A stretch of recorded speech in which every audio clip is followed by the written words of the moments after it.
이 아침에도 하나님의 은혜와 은총이 우리 안에 가득하시기를 예수님의 이름으로 축원합니다. 우리 이 마음으로요, 앞뒤 옆에 계신 분들과 함께 가장 밝은 웃음으로 잠자로 좋습니다. 큰 은혜 받으시기 바랍니다 라고 인사하겠습니다. 잠자로 좋습니다. 큰 은혜 받으시기 바랍니다. 잠자로 좋습니다. 큰 은혜 받으시기 바랍니다. 이제 서로 보시고요, 이쪽은 저쪽을, 또 저쪽은 이쪽을 가장 밝은 웃음 손을 들면서 인사하겠습니다. 잠자로 좋습니다. 큰 은혜 받으시기 바랍니다. 잠자로 좋습니다. 큰 은혜 받으시기 바랍니다. 지난주에 저와 여러분들은요, 내가 산을 향하여 눈을 들이라 나의 도움이 어디서 올까라고 시작되는 시편 121편 1절에서 8절을 중심으로 우리의 삶 속에 있는 하나님의 은혜 다섯 번째 지켜주심에 관련된 말씀을 나눴습니다. 천지 세상의 모든 것들을 만드시고 정확한 시간과 질서로 운행하시면서 그것들 나름대로 먹고 살 수 있는 수단을 주신 여호와는요, 졸지도 않고요, 주무시지도 않으며 우리의 영혼과 출입을 낮의 해와 밤의 달과 모든 환난으로부터 지켜주십니다. 그 결과 우리의 출입 또 우리의 영혼은요, 상하거나 해하지 않으며 또 실족하지 않게 된다는 것이 지난주의 말씀 또 설교 말씀 이야기였습니다. 이 말씀이요, 지난주를 살아가는데 저희 가정에 진짜 이런 일이 생겼습니다. 수요일이었죠, 수요일. 교회 사무실에서 예배를 준비하고 있는데요, 급하게 아내에게서 전화가 옵니다. 지갑이 보이지 않으니 집에 들어가면 찾아보고 연락을 달라는 것이었습니다. 별일이 아니겠지. 예배 설교를 마무리하고요, 집에 들어가 이곳저곳을 찾아보아도 도무지 보이지 않는 것입니다. 전화를 했지요. 집에는 없으니 어제 간 곳하고 특별히 의자 밑을 보라고 했습니다. 그렇게 시간이 지났고요, 아내가 집에 오자 지갑은 찾았느냐고 제일 먼저 물었습니다. 아무 데도 없다는 것입니다. 어제 간 곳도 전화를 해보았으나 없다는 것이었고, 결국 잃어버렸구나, 이 결론을 내리고 카드에서 전화를 해서 분신식으로 하는 중에 아내 핸드폰이 울렸습니다. 전화를 하는데요, 아무래도 잃어버린 지갑 같은데 자신이 가지고 있으니 찾아가라는 것입니다. 10시가 넘었습니다. 밤 10시가 넘어서 아내와 함께 그분을 만나 지갑을 받고요, 자초지종을 들어보았습니다. 이분은 개척교회라는 목사님인데요, 교회가 있는 상가 2층 화장실에서 오후부터 계속 물이 새더라는 것입니다. 이상해서 공기 뚜껑을 열었더니 그 안에 지갑이 있었고요, 지갑 안에 있는 연락처로 전화를 한 것입니다. 더욱 놀랬던 것, 지갑을 찾은 것도 놀란 건데 더욱 놀랬던 것은요, 그날 오전에 한 11시 정도에 선글라스를 낀 이상한 남자가 저희 집 둘째와 셋째, 예성이와 예준이가 아내의 사무실에 단 둘이 있는데 들어오더라는 것입니다. 학원에 들어오고 사무실에 들어와서 그때 아내는 맞은편 방에서 수업을 하고 있었고요, 들어와서 아내의 자리에 앉아 이곳저곳 살펴보더니 신발끈을 묶고 나가더라는 것입니다. 둘째 예성이가 이 말을 하는데 가슴이 철렁 내려앉았습니다. 종합해서 보면 누가 온 건가요?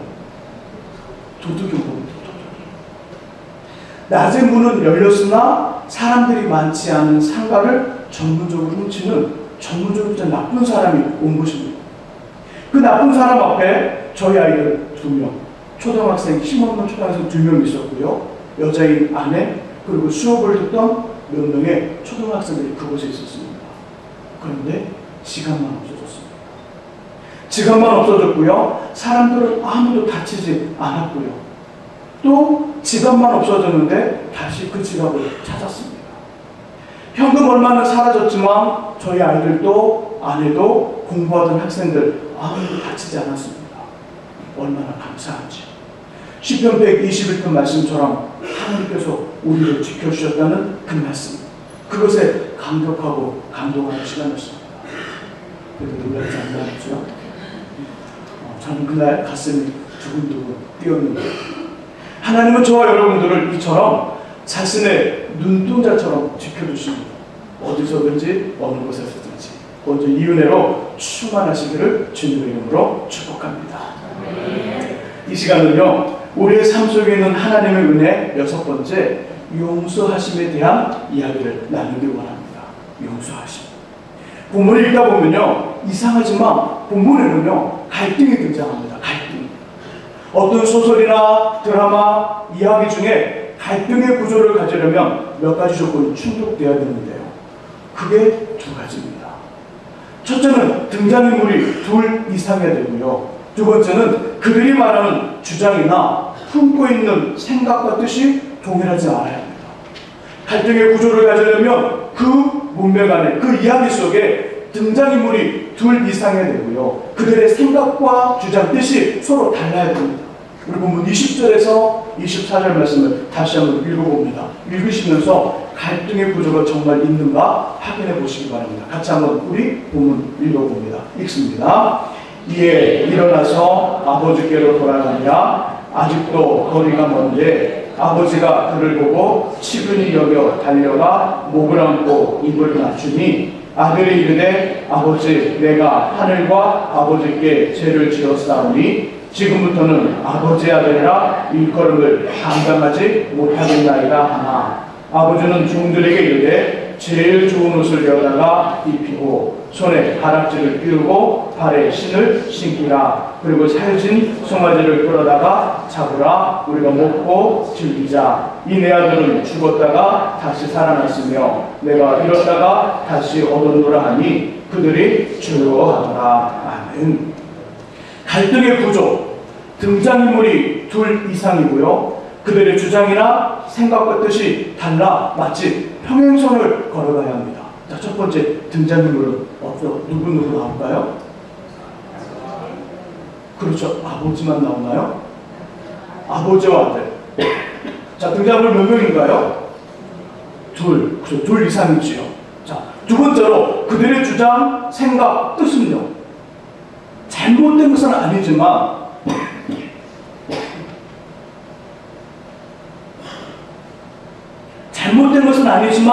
뭔가 다르게 평행선을 긋고 있습니다. 아버지의 생각과 아들의 주장, 아들의 이야기와 아버지의 생각이 지금 평행선을 긋고 있습니다. 아들의 입장은요, 죄인입니다. 죄인. 21절에서 나는 당신의 아들이 아니라 하늘과 아버지께 용서받지 못할 짓을 한 죄인이며 이 집의 종입니다. 나는 죄인입니다. 이런 입장이고요.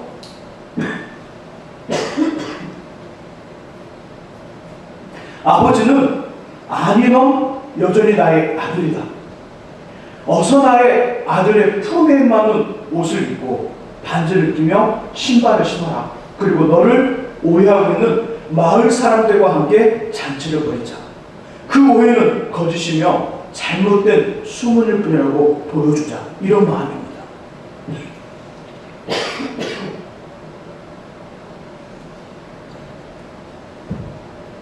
죄송합니다. 기침이 자꾸 나오네요. 아들은 죄인의 입장이고 아버지는 아니라는 거죠. 하지만 아버지와 아들 두 사람은요, 공교롭게도 하나의 동일한 주제를 가지고 갈등을 하고 있다는 것입니다. 바로 용서입니다. 용서를 놓고 두 사람이 갈등을 하는데요, 아들은 용서가 필요한, 용서를 원하며 용서를 구하는 것이고요, 아버지는 이미 용서했다는 것입니다. 아들은 용서를 구하고 있습니다. 용서를 원하고 있고요, 용서를 필요로 하고 있습니다. 그런데 아버지는 이미 용서했다는 것입니다. 그러면서 둘의 갈등을 통하여 우리의 삶 속에 있는 하나님의 은혜, 용서에 관하여 말씀하여 주십니다. 이미 용서한 아버지를 통하여 우리를 향하신 주님의 용서하심의 은혜를 설명하고 보여주고 있고요, 이미 용서받은 아들을 통해서는 하나님의 용서가 필요한 우리에게 무엇이 요구되는가를 알게 하신다는 것입니다. 아버지를 통해서는 하나님 아버지의 은혜, 용서를 보여주고요, 아들을 통해서는 용서의 은혜가 필요한 우리에게 무엇이 필요한가, 무엇이 요구되는가를 보여준다는 것이지요. 이미 용서한 아버지를 통하여 보게 되는 주님의 용서하심의 특징은 이렇게 됩니다. 우리 본문을 표시해 주시고요, 구약성경 시편 103편을 찾아보시기 바랍니다. 시편 103편 구약성경 877쪽에 있습니다.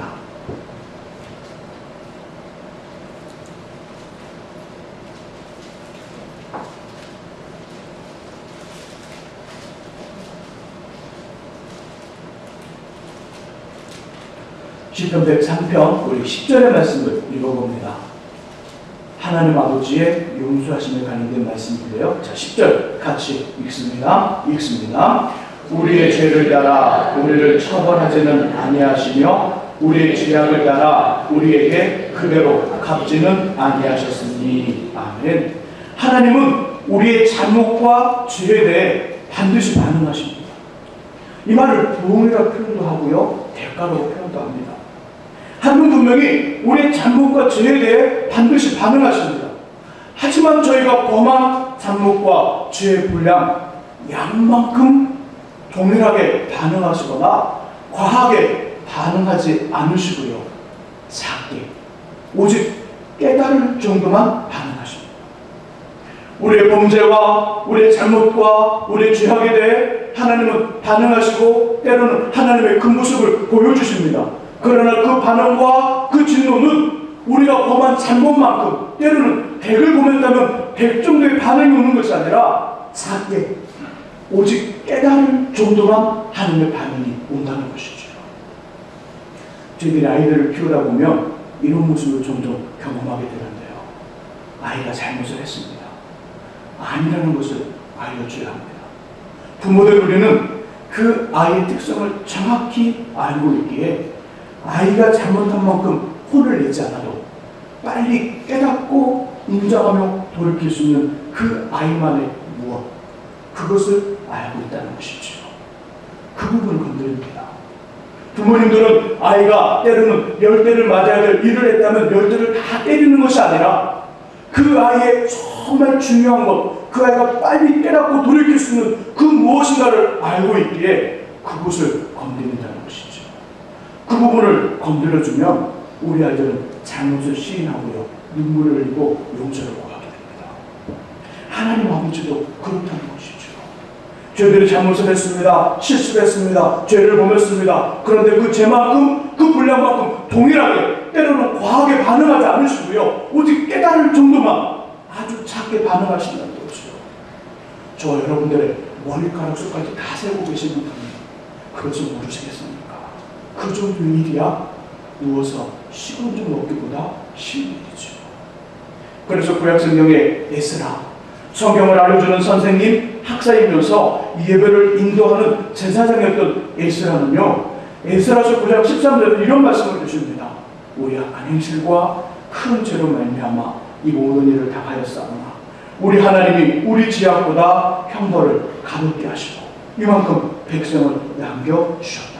이렇게 말씀하시면서 저희의 죄와 잘못보다 작고 약하게 반응하시는 하나님을 고백하고 있습니다. 하나님의 용서라는 은혜와 관련하여 우리의 죄악에 대한 주님의 반응은 분명히 작습니다. 하나님의 반응, 하나님의 행동은 분명히 작지만, 하지만 저희가 그것을 알고 그 잘못을 깨달으며 돌이키기에는 충분하다는 것입니다. 이것이 첫 번째 주님의 용서하심에 관련된 모습입니다. 이것을 꼭 기억하시기를 예수님의 이름으로 부탁드립니다. 계속해서 본문은요, 하나님의 용서를 말씀해 주십니다. 우리 12절을 함께 읽어봅니다. 시편 103편 12절 같이 읽습니다. 동이 서에서 먼 것 같이 우리의 죄가를 우리에게서 널리 옮기셨으며. 아멘. 우리를 용서하신 하나님은요, 이제 저희와 죄악을 떨어뜨립니다. 동과 서가 만날 수 없듯이 죄를 동쪽으로, 우리를 서쪽으로 옮겨놓습니다. 그 반대의 경우도 괜찮겠지요? 또한 이사야 선지자는 이사야 38장 17절과 44장 22절에서 하나님은 우리의 모든 죄를 자신의 등 뒤로 던지시고요, 빽빽한 구름과 안개가 한순간에 사라지고 없어진 것 같이 저희의 잘못과 허물도 그렇게 하시겠다는 것입니다. 곧 하나님이 용서하신, 하나님께 용서받은 우리의 잘못과 죄는 더 이상 저와 여러분들에게 영향을 줄 수 없는 것이죠. 더 이상 죄는 우리에게 영향을 줄 수 없습니다. 우리의 발목을 잡을 수 없는 것이죠. 고통을 줄 수 없는 것입니다. 조금 뻔뻔하게 표현해볼까요? 용서받은 저희는 그 죄에 대해 고민을 하지 않아도 되는 것입니다. 하나님 우리 용서하셨습니다. 하나님 용서를 받았습니다. 하나님 그 죄에 대해서 등 들어 버리셨습니다. 생각도 안 하십니다. 동이 서에서 먼 것처럼 우리가 하나님께서 우리의 죄와 우리를 그렇게 멀리 떨어뜨려 놓으셨습니다. 더 이상 고민하지 말라는 것이죠. 그 죄가 우리의 발목을 잡을 수 없습니다. 우리 삶에 때로는 고민을 줄 수 없는 것입니다. 이것이 바로 하나님의 용서하심의 두 번째 특징입니다. 이 사실을 반드시 우리 마음에 새겨놓으시기를 주의 이름으로 축원합니다. 그렇다면 용서라는 은혜가 필요한 우리에게 요구되는 것이 있습니다. 그 요구되는 것은 무엇일까요? 다시 본문으로 돌아옵니다. 이미 용서받은 아들의 모습에서 그것이 발견되어지는데요. 우리 18절과 19절, 20절입니다. 우리 누가복음 15장 18절에서 20절 함께 읽어봅니다. 읽습니다.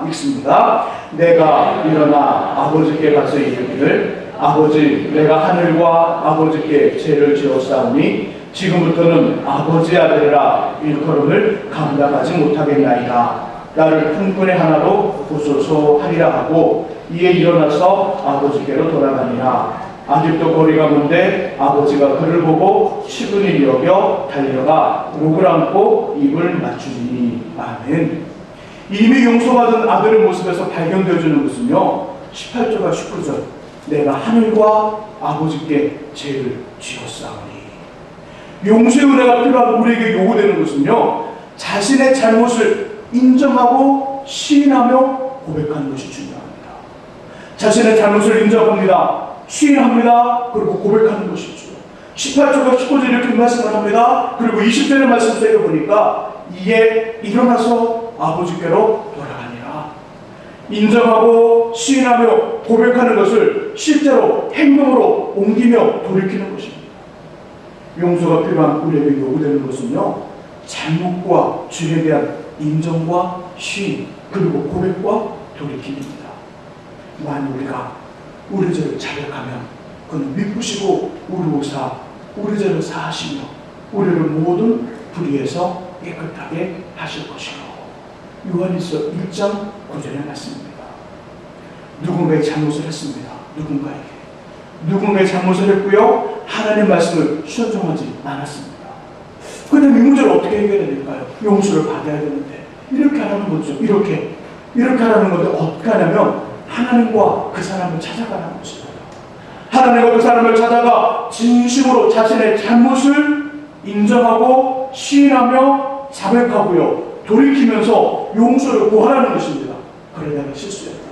내가 잘못했어. 나를 용서해줘. 다시는 그렇게 하지 않을게. 용서해줘. 이 과정이 반드시 필요하다는 것이죠. 하나님 앞에서도 그 과정이 필요하고요 사람들 앞에서도 그 과정이 필요합니다. 누군가에게 잘못을 했던 그 사람을 찾아가 이 과정을 거치면서 잘못을 인정하고 시인하고 고백하며 돌이켜야 하는 것입니다. 용서의 은혜가 필요한 사람들 바로 죄로만 우리가 해야 될 일입니다. 하지만 분명한 것이 있습니다. 분명한 것은요 용서의 은혜를 받기 위한 우리 모습보다 하나님의 움직임이 먼저였다는 것입니다. 용서를 받기 위해서 그 잘못을 시인하고 인정하고 때로는 고백하고 돌이키기 이전에 하나님의 반응, 하나님의 움직임이 먼저였습니다. 저 여러분들의 죄악보다 분명히 작고 약했지만 그것이 잘못인지를 깨닫게 하시려는 주님의 반응이 우리의 인정과 시인, 고백, 돌이키기 이전에 먼저 있었습니다. 아버지는 이미 벌써 그 아들을 용서한 겁니다. 아버지는 이미 그 아들을 이미 용서하고 그 아들이 동상 꼭대기에 서는 그 순간에 그 찰나를 놓치지 않고 달려간 것입니다. 왜요? 이미 용서했기 때문에. 용서하지 않았다면 아들이 찾아와 잘못을 말하고 그 잘못한 것을 들어보고 용서할 건지 안 할 건지 판단할 것입니다. 그러나 이미 아버지는 용서한 겁니다. 용서했기 때문에 달려간 것이지요. 또 분명한 것은요 그것이지요. 죄의 잘못과 죄에 대해 인정을 하고요 시인을 하며 고백을 하고요 돌이키기 이전에 이미 하나님은 우리를 용서하셨다는 것입니다. 이미 용서하셨습니다.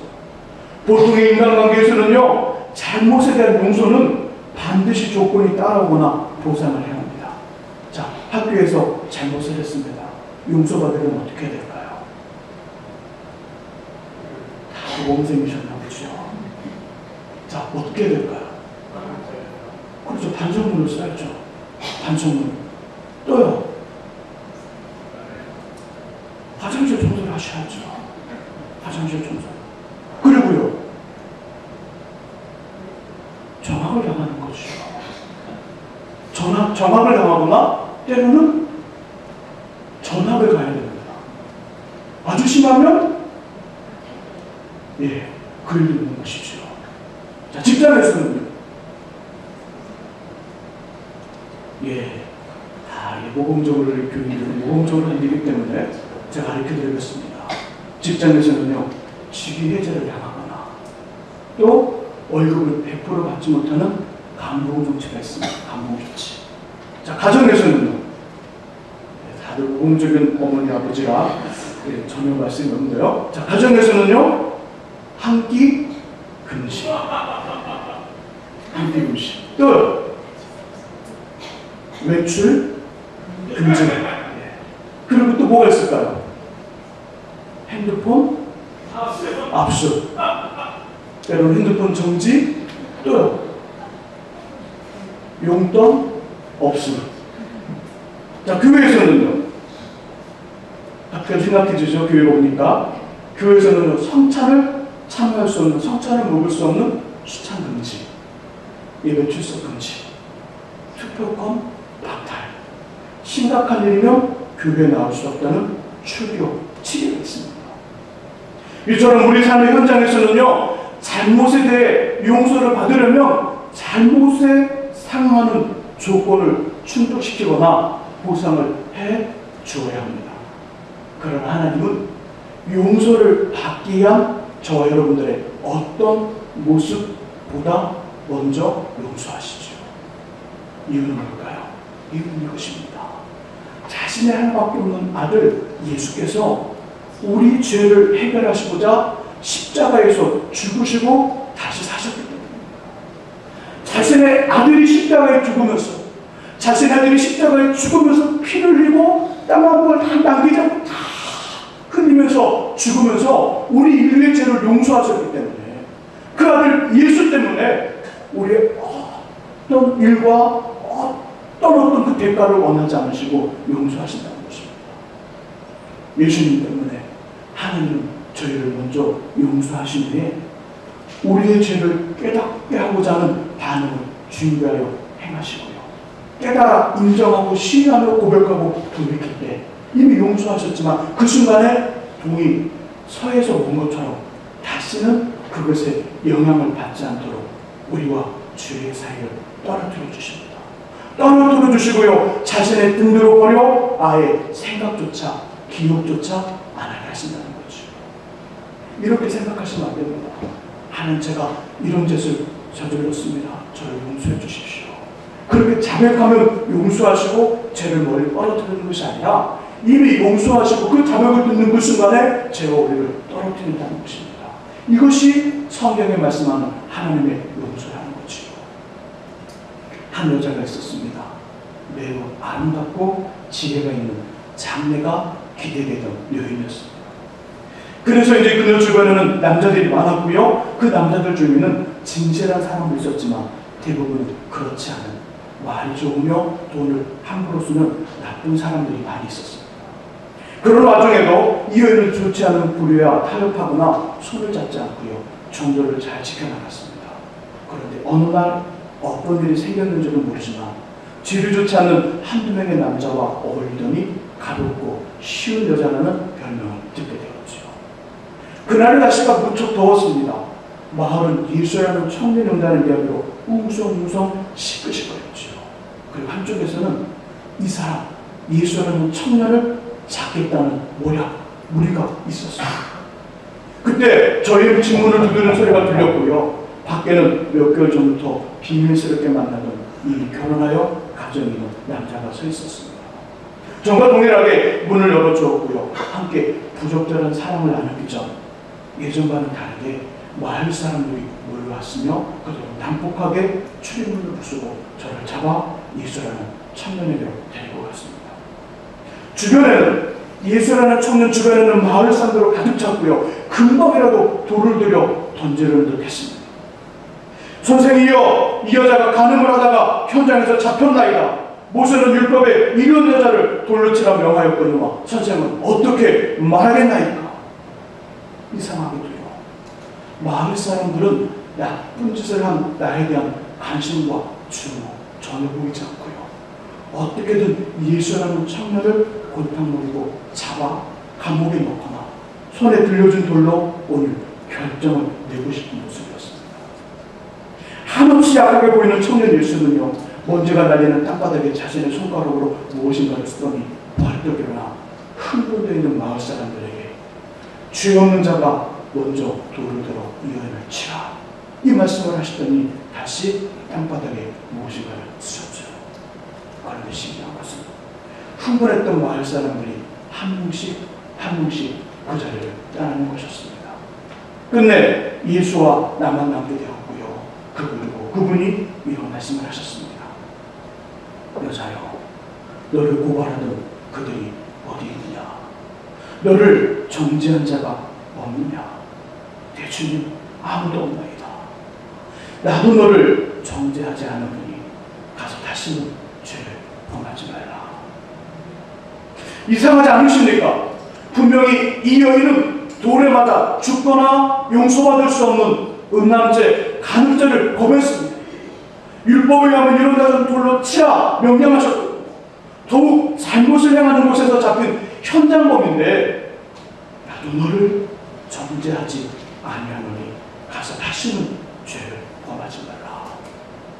죄를 용서받기 위해 이 여인은 무엇인가를 하지 않았습니다. 이 여인은 어떤 행동도 보이지 않았다는 것이죠. 어떤 행동을 취하지도 않았습니다. 주 앞에 무릎을 꿇고 용서하는 말도 하지 않았습니다. 그 주님 앞에 자신의 죄를 고백하지도 않았습니다. 뭔가를 드리지도 않았습니다. 단순히 용서를 베푸시는 주님 앞에 그냥 있었을 뿐입니다. 그런데 주님이 그 여인을 용서합니다. 마을 사람들은 예수에게 돌을 들어 던지려는 듯, 아니 이 여인에게 돌을 던지려는 듯 마을 사람들은 돌을 들고 있었지만 예수는 아무런 것도 갖지 않으시고 이 여인을 향하여 선포합니다. 내가 너를 정죄하지 않는다. 내가 너를 용서한다. 다시는 죄를 범하지 말라. 이것이 우리의 삶 속에 있는 하나님의 은혜, 용서입니다. 하나님의 용서는 이런 것입니다. 은혜를 임하는 용서는 이런 것입니다. 어떤 일을 하지 않았더라도 죄를 범해, 분명히 죄를 범해 죽을 수밖에 없는 우리들이지만 죄를 범하여 정말로 범죄하여 악을 행하여 감옥에 갇히고 또 벌을 받을 수밖에 없는 우리지만 세상의 사람들은 벌을 주고 뭔가 대가를 원하지만 하나님 앞에 우리는요, 그저 있기만 해도, 그저 머물기만 해도, 그저 주 앞에 나가기만 해도 하나님은 이미 용서하신다는 것입니다. 용서하실 때 우리를 돌이키게 하시고 돌아오게 하고자 주님의 반응을 보여주시는데 그 죄에 대해 그 분량만큼, 그만큼, 그 양만큼 하는 것이 아니라 깨달을 것만, 깨달을 정도만 자기에 반응하셔서 깨닫게 하시고 돌아오게 하신다는 것입니다. 이것이 하나님의 은혜, 용서입니다.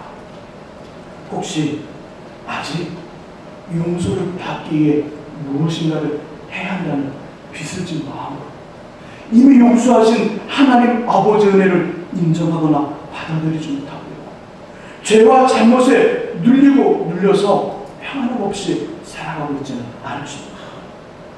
이것 때문에 잠을 제대로 잘 수가 없습니다. 이것 때문에 꿈에 시달리고요, 이것 때문에 양심의 가책으로 병이 들고요, 너무 고통스럽습니다. 그렇다면 하나님의 은혜가 필요합니다.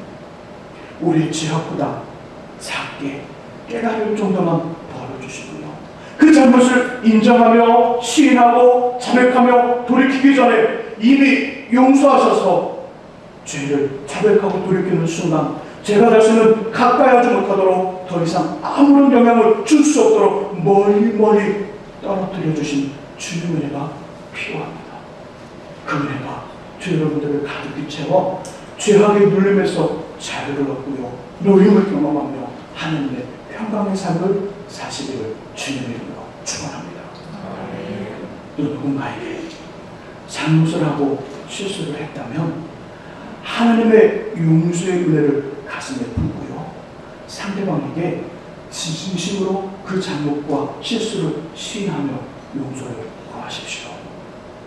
안고 품으며 싸매시는 주님의 기적이 그 순간에 임할 줄 믿습니다.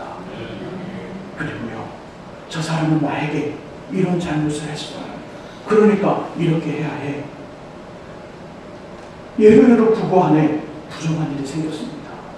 어떻게 나를 놔두고 내가 어떤 삶을 살았는데 딴 여자, 딴 남자와 함께 용서는 있을 수 없어. 당신은 평생 고민과 고통으로 괴로움을 당해야 돼. 어떤 일에 또 이 한 가지 말고요, 다른 일들 속에 이런 마음으로 사랑하는 남편과 아내, 소중한 가족들과 자녀들, 그리고 믿음의 지체들을 용서하지 못하여 홀로 혼자 고립되어 외롭게 살아가고 있지는 않으십니까? 그렇다면 에베소서 4장 32절에서 말씀하시는 용서와 관련된 사도 바울 선생님의 음성을 들어보시기 바랍니다. 서로 용서하기를 하나님이 그리스도 예수 안에서 너희를 용서하신 것 같이 하라. 서로 용서하기를 하나님이 그리스도 예수 안에서 너희를 용서하신 것 같이 하라. 하나님께서는요, 예수를 바라보시고 조건 없이 우리를 용서해 주셨습니다. 그 용서를 하신 것처럼 저와 여러분들도 주님만을 바라보고요, 쉽지 않지만 조건 없이 우리 자신, 나를, 그리고 남편과 아내, 가족들과 자녀들, 믿음의 지체들을 용서하시기를 간절히 바랍니다. 이제 우리 지글지글러라는 작가가 쓴 희망을 쏟아내는 책 중에서 용서와 관련된 한 가지 이야기를 소개하면서 말씀을 정리하고 싶습니다. 남아프리카의 부족 중 바벤바족이라는 그 족속이 있습니다. 이 바벤바족은요, 범죄 행위가 극히 드물다고 합니다. 물론 순박하고 자연 속에서 오손도손 살아가기 때문에 큰 죄라고 할 건 없지만요, 어쩌다 죄 짓는 사람이 생기면 기발한 방법으로 그 죄를 다스린다고 합니다. 먼저 누군가 잘못을 저지르면요, 그를 마을 한복판 광장에 세웁니다. 광장에 세우고 마을 사람들은 하던 일을 멈추고 광장에 모여 죄를 지은 사람 중심으로 빈 원을 그리며 둘러쌉니다. 그리고 한 사람씩 돌아가면서 그 큰 소리로 농담이 아닌 진심으로 한마디씩 외칩니다. 그 내용은요, 죄 지은 사람이 과거에 했던 좋은 일이거나 칭찬합니다. 너무나 착한 아이야. 작년에 비가 많이 왔을 때 떠내려가는 돼지 짐승을 잡아줘서 고마워. 너는 우리에게 너무너무 소중해. 이렇게 칭찬이 한 바퀴 싹 돌아가면요, 죄책감에 고개를 숙이고 있던 사람이 서서히 참회의 눈물을 흘리기 시작하면서 그곳에 모인 사람들은 한 명씩 나가 껴안아주고요, 위로와 격려로 죄를 용서해 준다고 합니다. 근데 놀라운 것은요, 이 일이 끝나면 죄를 지었던 사람은 다시 죄를 짓지 않는다고 합니다. 사랑하는 성도, 사람이 변화되고 새로워지는 것은요, 강하게 그를 보라고 억압하는 방법도 있습니다. 하지만 더 큰 힘, 오랫동안 지속되는 능력은요, 용서입니다. 용서는 더 큰 힘으로 또 오랫동안 지속적으로 그 사람을 변화시키고 새로운 마음을 갖게 하고 다시금 새로운 삶에 대한 도전을 갖게 하는 것은 강하게 억압하고 때로는 강하게 벌하는 그것보다는 용서가 더 큰 일이라는 거죠. 우리의 삶 속에는 하나님의 용서의 은혜를 받아 세상에서 경험할 수 없는 하늘의 자유와 평안을 누리고요, 그 은혜로 주변의 사람들을 용서하시는 하나님의 사람들이 되시기를 예수님의 이름으로 축원합니다.